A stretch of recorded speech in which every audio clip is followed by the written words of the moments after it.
Have you ever had someone in your life just switch up on you? The friend who did something so out of pocket you had to part ways? Well, this morning when I woke up, I started thinking about Hebrews 13:8. It says, Jesus Christ is the same yesterday and today and forever. All I kept thinking to myself is that I change. Visualize that in capital letters for me. I change. And the truth is, I'm either changing in alignment with God's plan or purpose for my life, or I'm changing in opposition to that. Now, I want you to let that sink in this morning, because if you've ever felt distant from God or like he's not moving in your life anymore, know that God hasn't changed, but maybe you have. His power hasn't changed, his promises haven't changed, and his character hasn't changed. So if something feels off, maybe it's worth asking, what has shifted in me? Because sometimes we drift, we get distracted, we start relying on ourselves, we stop being consistent in the very things that keep us close to God. And then we wonder why life feels so different. But God didn't move. He's still faithful,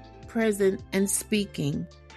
The question is, are you positioned to hear him? If you want to hear God the way you once did, go back to what kept you connected and see what's changed in your life. Because God hasn't changed. He is the same yesterday, today, and forevermore. Thanks for joining another episode of 1 Minute on Purpose. And don't forget to like, share, comment, and rate the podcast so that others can find us. I'll see you next time.